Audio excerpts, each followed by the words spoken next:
Welcome back to the deep dive. I am genuinely excited you are here with us today because we are looking at a figure in sports history who I think just completely defies logic. Yeah, defies logic is probably the best way to put it. Right. You know those graphs that track a stock market crash? Hmm. Or maybe a heart rate monitor during a horror movie? I have a feeling I know exactly where you're going with this. We are talking about a career that looks exactly like those jagged lines. We are talking about Jameis Winston. And since it is late February 2026, we actually have the benefit of hindsight to look back at over a decade of, well, chaos. Chaos is a very polite word for it. I mean, I don't think there has been another player in the 21st century who has inhabited the highest peaks and the lowest valleys quite like Jameis. Completely agree.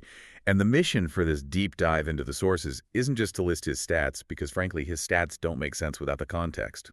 We want to figure out how a guy can be talented enough to throw for 5,000 yards in a season, which is, elite top-tier stuff, and simultaneously be a liability who literally gives the game away. It's the paradox of the gunslinger in the modern era. If you look at the source material we've pulled today, so that's Wikipedia archives covering his stats, his transaction history, legal controversies, and the game logs through the 2025 season with the Giants. Yeah, a lot of ground to cover. Right. And Winston serves as a perfect case study in what analysts call high-variance performance. High variance. That sounds like a polite corporate euphemism for heart attack inducing. Haha, it is a polite way of saying it. But in football terms, it means the deviation between his absolute best play and his worst play is massive. Most quarterbacks try to be consistent. Jameis was never consistent. Never. He was either winning you the game single-handedly or losing it single-handedly. Sometimes in the exact same quarter. Exactly. But to understand why he became this polarizing figure by 2026, we really have to go back to the start. Because I think people forget that before the memes and the internet jokes, he was considered an absolute prodigy. Right, let's rewind to Hueytown, Alabama. This isn't just a good high school player story. He was the #1 quarterback recruit in the entire nation. And he wasn't just a quarterback. This is a really crucial piece of the puzzle. Jameis Winston was a legitimate two-sport phenom. He was a pitcher and an outfielder. Yeah, I think people forget that. In fact, the Texas Rangers drafted him in the 15th round of the MLB draft back in 2012, straight out of high school. Hold on, for those of us who don't follow baseball drafts closely, is the 15th round actually impressive for a high schooler? For a kid who everyone knew was probably going to play football. Yes. Yes, absolutely. It meant the scouts saw elite arm talent. He had a fastball in the mid-90s. Wow. And that arm strength is what defined his football career. He could make throws that maybe 5 other humans on Earth could make. But he turns down the Rangers to go to Florida State. And looking at the 2013 college season, I mean, perfect gets thrown around a lot, but this historically dominant Florida State went 13-0. And Jameis, as a freshman, wins the Heisman Trophy. Which is insane. Right. He was the youngest player ever to win it at that time. 19 years and 342 days old. Barely an adult. And beating out Johnny Manziel, which is a whole other deep dive for another day. True. But just look at the numbers. He led the NCAA with a passer rating of a 184.8. Okay. Pause there. Passer rating of 184.8. If I'm a casual fan, is that good, great, or alien? It's alien. The scale is different in college, but essentially it means he was almost never making a mistake. He was dissecting defenses, and he capped it off by winning the national championship against Auburn. And he was the offensive MVP of that game, right? He threw the game-winning touchdown with 13 seconds left. That is the moment the famous Jameis nickname was solidified. He was on top of the sporting world. So he's the golden boy. But then 2014 comes around. They go undefeated in the regular season again, but something felt a little different. The stats dipped slightly, but the team kept winning until the Rose Bowl against Oregon. Right. FSU got crushed. And that game is significant because it was the only loss Jameis Winston ever suffered as a starter in college. That is actually wild to think about. In 2 full years, he lost 1 game. 1 game. And he still threw for nearly 4,000 yards that year. So despite some off-field issues bubbling up, which we will definitely get to because they are important to the story, the Tampa Bay Buccaneers looked at the tape and said, this guy is a generational winner. So they take him #1 overall in the 2015 draft. Yes. And honestly, the early returns in the NFL were really good. I feel like the narrative now is that he was always a bust, but that's just not true. Not at all. His rookie year in 2015, he threw over 4,000 yards. He was a Pro Bowler. He's Rookie of the Year. Then in 2016, he throws for 4,000 yards again. He was the first quarterback in NFL history to start a career with back-to-back 4,000-yard seasons. So if you're a Bucs fan in 2016, you're thinking we're set. We have our guy for the next 15 years. You absolutely are. But if you looked closer, the pattern was emerging. The yardage was high, but the turnovers were consistent. He was trusting that baseball arm a little too much. Yeah. And all of that, the talent, the recklessness, the arm strength, it all collided in the 2019 season. A 30-30 season. The infamous 30-30 season. I feel like this season needs to be studied by scientists. Break this down for us. What actually happened in 2019? So context is key here. The Bucs hired Bruce Arians as head coach. Arians runs an offense famously called no risk it, no biscuit. And that sounds like a philosophy designed to get a quarterback killed. It's a vertical passing scheme. It demands the quarterback hold the ball longer and throw it deep down the field. It relies on high difficulty throws. Okay.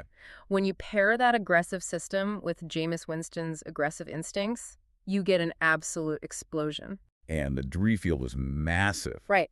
So on the good side, Jameis led the entire NFL in passing with 5,109 yards. He threw 33 touchdowns. Those are MVP caliber production numbers. They are.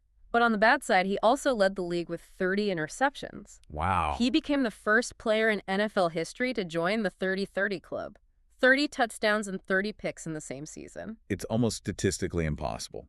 You'd think a coach would bench a guy after 20 interceptions, let alone 30. That's the crazy part. He was scoring so many points that he kept them in games so they couldn't afford to bench him, but then he'd throw the game away.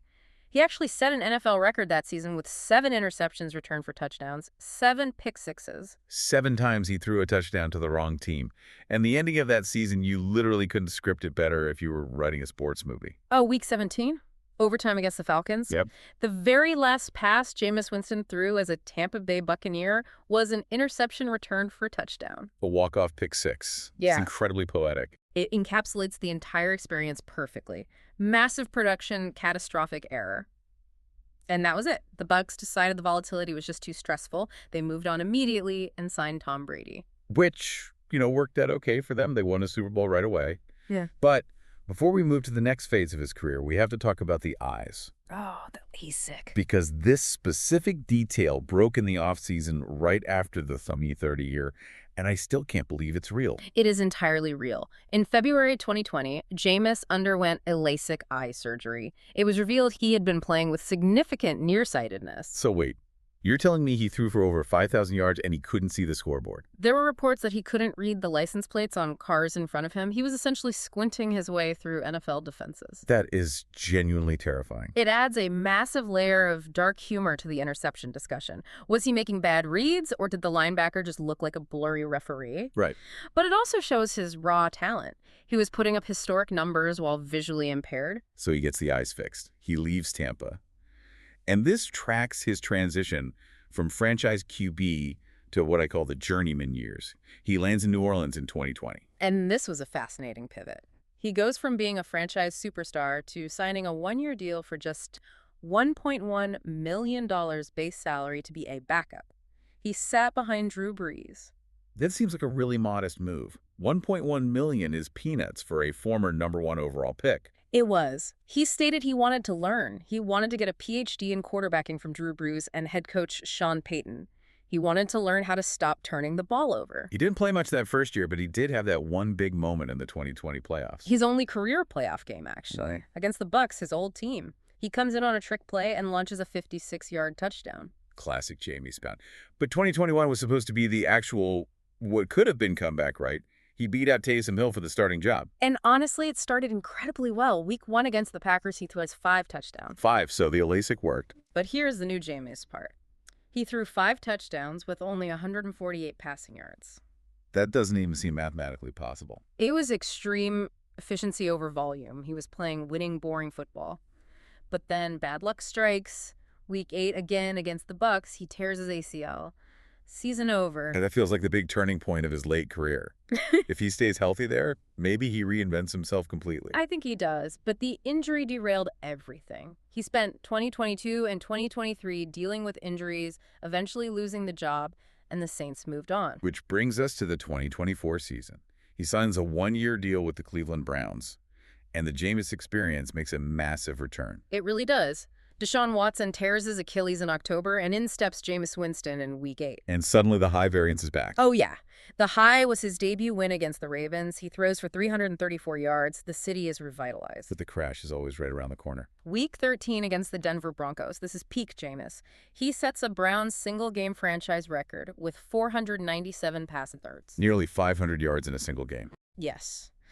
But in that exact same game, he throws 3 interceptions. 2 of them were returned for touchdowns, and they lose. He threw for 500 yards and lost. Because he handed the other team 14 points.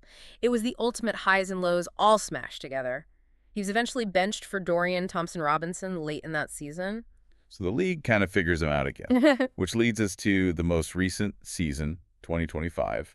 He signs a 2-year deal with the New York Giants. And by this point, the depth chart is crowded. You have Russell Wilson, the rookie, Jackson, Dart, and Winston. But chaos always finds a way onto the field. It does. Dart gets a concussion, Wilson gets demoted, and suddenly Jameis gets a start in November 2025 against the Packers. And there's a very specific detail from that Giants stint that I actually loved. The Lions game. Oh, the trick play. Yes, he caught a receiving touchdown. Right, a career first for him. But ultimately, the Giants lost those games. It really highlighted his struggle to secure a permanent starting role late in his career. Right, so we've painted a picture of this chaotic gunslinger who throws huge touchdowns and huge interceptions. But we need to shift our tone a bit to address the off-field section of his career. Yes. Because to understand his career arc, you absolutely must understand why teams were hesitant to commit long-term. Now, before we dive into this, I want to make incredibly clear to you listening that we are simply reporting what is documented in the source materials and legal archives. Exactly. We are not taking any sides or endorsing any viewpoints here. We are just reviewing the major incidents factually. Right. And looking at the archives, the first major incident was a sexual assault allegation in 2012. He was accused by a fellow student at Florida State. Right. The records show a DNA match was confirmed, but no criminal charges were filed. The state attorney at the time cited major issues with testimony. And there was an FSU hearing, right? Yes, an FSU student conduct hearing cleared him. Later, a civil suit was settled in 2016, and FSU settled a separate Title IX lawsuit regarding the incident. Got it. And then moving chronologically, there were the incidents in 2014 that really dominated the media. Yes, the shoplifting incident. He received a civil citation and did community service for taking crab legs from a Publix grocery store. And the suspension that same year. Right. He was suspended for the Clemson game for standing on a table in the student union and shouting vulgar comments based on an internet meme. And these off-field issues followed him into his professional career. According to the NFL investigations in 2016, there was an incident where an Uber driver alleged he groped her. The league conducted an investigation and concluded he violated the personal conduct policy, Which resulted in a suspension. a 3-game suspension at the start of the 2018 season. So when we look at the analysis of his career impact from the source material, it's clear that these incidents, combined with his extreme on-field volatility, heavily damaged his reputation as a franchise leader. That's the consensus from the scouting reports and transaction history. Teams were weighing the PR and conduct risks against a player who also led the league in turnovers. It made a long-term franchise commitment very difficult to justify. That makes perfect sense based on the timeline. So summarizing the Jameis Winston legacy here in 2026, we are looking at a national champion, a Heisman winner, a #1 overall pick, a 5,000-yard passer, and the only member of the 30-30 club. It is a profound duality. He holds franchise records for the Bucs in yards and touchdowns, but also holds the records for mistakes. He is arguably the most high-risk, high-reward player in modern NFL history. And that leads me to a final thought for you to mull over. We live in an era where coaches and front offices crave extreme efficiency. They want ball protection above all else. Yeah, the math dictates safe football now. Exactly. So my question is this. In a league that is optimizing every single throw to minimize risk, will we ever see a quarterback given the freedom to play Jameis ball again?